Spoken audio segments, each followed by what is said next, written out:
Hello friends, welcome in my YouTube channel. आज मैं फिर से प्रतिशत के ही चुनाव की नई क्वेश्चन लेके आई हूँ। क्वेश्चन देखिए, किसी चुनाव में 8% मतदाताओं ने अपने मत नहीं डाले। इस चुनाव में केवल 2 ही प्रत्याशी थे।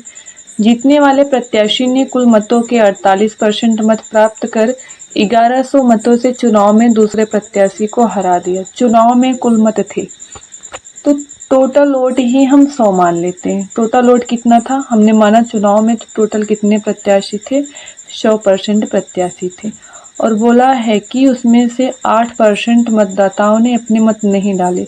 जब 100 थे, 100 में से 8 ने नहीं डाला, हमने 100 में से 8 माइनस कर दिया तो यहाँ पे बचा कितना, 92। अगर 100 में से 8% मतदाता ने अपने मत नहीं डाले तो बचे कितने, वहाँ पे 92% बचे हैं। आगे बोला है जीतने वाले प्रत्याशी ने कुल मतों का 48%, कुल मतों का मतलब जो 100 था, 100 का 48% कौन पाया, जीतने वाले उम्मीदवार ने। और फिर उसके बाद बोला है 1100 मतों से चुनाव में दूसरे प्रत्याशी को हरा दिया। जब 92 में से 48% एक उम्मीदवार ने वोट पाया तो दूसरा उम्मीदवार कितना वोट पाएगा, 44 वोट पाएगा। क्योंकि 100 थे, 100 में से 8% ने अपना मत नहीं डाला। और बोला कि टोटल का 48% जीतने वाले ने पाया।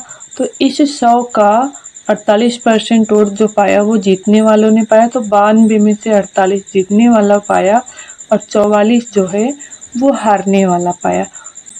आप देख रहे हैं, जीतने वाला उम्मीदवार जो है वो हारने वाले उम्मीदवार को 4% से हरा रहा है। जबकि क्वेश्चन में बोल रहा है कि जीतने वाला उम्मीदवार हारने वाले उम्मीदवार को 1100 वोट से हरा रहा है। तो 4% का मान जो है वो दिया हुआ है 1100। और पूछा क्या है, चुनाव में कुल मत का मतलब 100% का मान पूछा है। तो 1% का मान कितना आएगा, सेम वही प्रोसेस, 1% का मान आएगा 1100/4। 1% का मान आएगा 1100/4, 1100/4।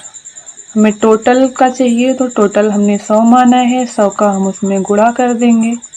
यहाँ पे आप देख रहे हैं 100 का हम गुणा कर दे रहे हैं। जब 100 का गुणा करेंगे तो यहाँ पे देखेंगे 4 से जब हम 100 को कट करेंगे तो ये संख्या जो आएगी वो 25, 4 25 हम में जो आएगा वो 100 आएगा। अब 25 का 1100 में जब मल्टीप्लाई करेंगे तो जो आंसर आएगा वो 27,500 आएगा। आप मल्टीप्लाई करके देख लीजिए, 11 5 55, 11 2 22, 22 5 27, मतलब कि 27,500 जो है वो आंसर आएगा। 2 उम्मीदवारों के बीच हुए चुनाव में एक उम्मीदवार कुल वैध वोटों का 55% प्राप्त किया, 20% वोट अवैध थे यदि वोटों की कुल संख्या 7500 थी। यहाँ पे देख रहे हैं वोटों का कुल संख्या जो है वो 7500 दिया हुआ है। तो हम यहाँ पे 100 नहीं मानेंगे। 100 इसलिए मानते हैं जब हमें टोटल वोट ना पता हो तो हम परसेंटेज को ही 100 मान लेते हैं। यहाँ पे टोटल वोट दिया हुआ है 7500।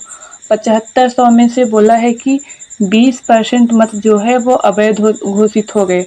जब 20% अवैध घोषित हो गए तो बचे कितने हैं, 80%। 7500 का अगर 20% अवैध घोषित हो गया तो उसका बचा कितना है, 80% बचा हुआ है।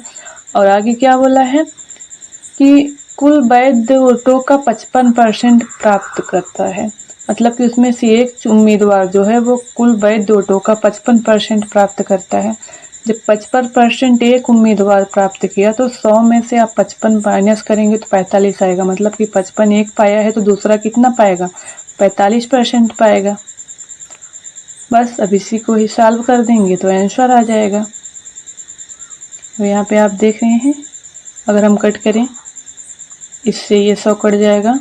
और यहाँ पे आप देख रहे हैं 25 3 75 और इधर ही कट जाएगा 25 चौके 100। अब इस 4 से ये कट जाएगा, 4 बिशा में 80। अब इसका हम गुणा कर देंगे। आप यहाँ पे गुणा करोगे तो यहाँ पे 3 बचा हुआ है, यहाँ पे 20 बचा हुआ है, यहाँ पे 45 बचा हुआ है अब इसका जब गुणा करेंगे तो टोटल जो आएगा वो 2700 आएगा। 2700 इसका आंसर आएगा। मतलब कि 7500 वोट थे, 7500 में से 20 अवैध घोषित हो गए तो 80 बचे। 80 में से अब जो बचे हुए हैं उनमें से 55% वोट जो है एक उम्मीदवार ने पाया तो दूसरा 45% पाया। तो बस उसी को ही सॉल्व कर देंगे तो आंसर निकल के आ जाएगा। इस तरह से ऐसे क्वेश्चन को करते हैं। Thanks for watching. Please share and subscribe.